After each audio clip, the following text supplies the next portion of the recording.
बिस्मिल्लाहिर्रहमानिर्रहीम, अस्सलाम वालेकुम।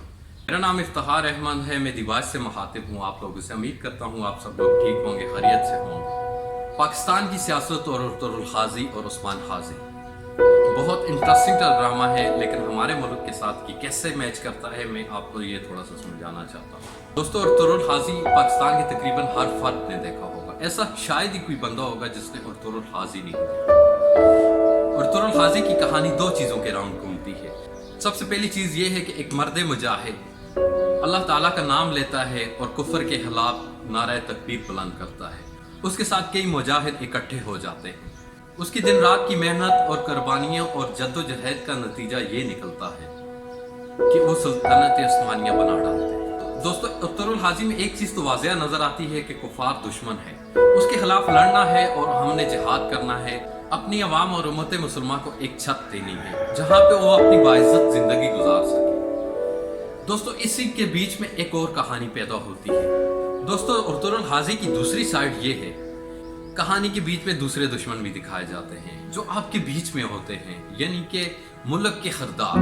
आपने देखा होगा तुरुल हाजी के अंदर दो काम जरूर करता है। एक, वो अपने साथ उन लालची लोगों को जोड़ता है जो उसकी सपोर्ट करें। दूसरा, वो जब उसको सरदार बनना होता है तो वो सोने के सिक्के बांटता है। अब आते हैं अपने पाकिस्तान की पॉलिटिक्स के ऊपर। तो पाकिस्तान बनने के लिए लाखों लोगों ने कुर्बानियां दी है। सरजमीन की बुनियाद में शहीदों का खून शामिल है। इसी तरह हम अब भी बैरूनी ताकतों के साथ लड़ रहे हैं। आया दिन हमारे ऊपर पाबंदियां, आया दिन हमारी बॉर्डर के ऊपर गोलाबारी, आया दिन उम्मत मुसलमान के खिलाफ बातें।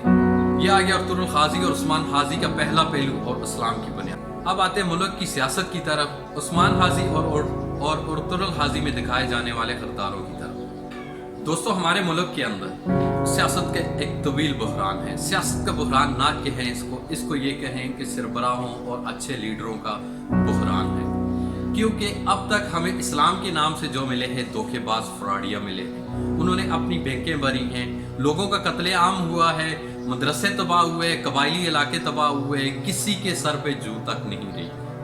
किसी ने ये नहीं कहा कि हमें नुकसान मिल रहा है, किसी ने कहीं पे कोई धरने, कोई जलसे जुलूस नहीं किए।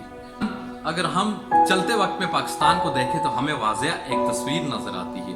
उस तस्वीर के अंदर हमें कुछ सरदार चेहरे नजर आते हैं। अगर हम उनको गिनना शुरू करें तो शायद वीडियो बहुत तवील हो जाए, वक्त ना मिले, लेकिन इन शॉर्टली मैं आपको बताता हूँ। और तुरुल हाजी के अंदर सरदार बनने के लिए पैसे दिए जाते हैं। यहाँ इलेक्शन जीतने के लिए लोगों को खरीदा जाता है, रियासत के असबाब निकालने के लिए लोगों को खरीदा जाता है। यहाँ पे पाकिस्तान की रियासत को नुकसान पहुँचाने के लिए पॉलिटिशियन को खरीदा जाता है। किन किन पॉलिटिशियन को खरीदा जाता है ये भी मैं आपको इन शॉर्टली बताऊंगा। और तुरुल हाजी के अंदर बहावत क्रिएट की जाती है, अफरा तफरी बनाई जाती है, कबीले को परेशानी में रखा जाता है, कबीले को ज़हनी टेंशन दी जाती है, कबीले का जरिया माश तबाह किया जाता है। इसी तरह पाकिस्तान के अंदर आया दिन जल्द से जुलूस, धरने, अदम एतमाद, ये सब चीजें की जाती है और आवाम को परेशान रखा जाता है, क्योंकि कारोबार नहीं है, कोई भी इन्वेस्टर इन्वेस्ट करने नहीं आता। बैरूनी एजेंडा यहाँ पे एग्जीक्यूट किया जाता है, उनको पैसे मिलते हैं बाहर से और लोगों के अंदर अफरा तफरी पैदा करते हैं। मैंने और तुरुल हाजी और उस्मान हाजी के अंदर से ये सबक हासिल किया है। क्या आप लोगों ने ये सबक हासिल किया है? अगर सबक हासिल किया है तो आप लोगों को अपने मुल्क के किरदार कौन लग रहे हैं?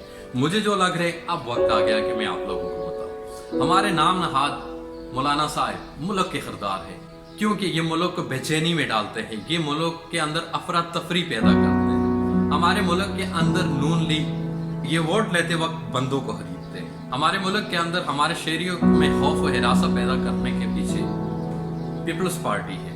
हमारे मुल्क में कत्लेआम करने के लिए लोगों की लाशें बोरियों में मिलती थी, अब भी वो पार्टी जिंदा है जिसका नाम MKM है। हमारे मुल्क के अंदर कौमपरस्ती पे बनने वाली पार्टी ANP है, जिसने मुल्क के अंदर कौमपरस्ती बनाई और हमारे हजारों कबायली लोग मरवा दिए। मुझे ये सब लोग हरदार लगते हैं, मुझे ये सब लोग तुरुल के एक करेक्टर लगते हैं, मुझे ये सब लोग उस्मान हाजी के एक करेक्टर लगते हैं। क्या आप लोगों को लगते हैं? क्या आप लोगों ने कभी इनके बारे में सोचा है? अगर नहीं सोचा तो मेरे प्यारे भाइयों, इनके बारे में सोचें, कुछ इनके बारे में भी आप लोग बोलें। हम सब का हक बनता है, हम सब मुसलमान हैं, हम सब पाकिस्तानी हैं। ہماری ریاست کے خلاف یہ سب کچھ ہو رہا ہے. ہم لوگ ان غداروں کو نہیں پہچانتے. ہم لوگ ان کے اوپر پھول پھینکتے ہیں. جب یہ آتے ہیں وہاں مجمع اکٹھے کر دیتے. ہم لوگ ان کو جوتے کیوں نہیں مارتے؟ ہم لوگ ان کے سر قلم کرنے کی بات کیوں نہیں کرتے؟ ہم لوگ ان لوگوں سے اپنی جان کیوں نہیں چھڑاتے؟ کیا آپ لوگ حق اور سچ کے ساتھ ہیں؟ اگر آپ لوگ حق اور سچ کے ساتھ ہیں تو اپنے ملک کے مفاد میں سوچیں، اپنی ریاست کے مفاد میں سوچیں، اپنی سلطنت کے مفاد میں سوچیں. امید کرتا ہوں آپ میری بات کو سمجھ گئے ہوں گے. اپنی دعا میں یاد رکھیے گا اپنے بھائی کو. اجازت چاہتا ہوں. السلام علیکم. فی امان اللہ.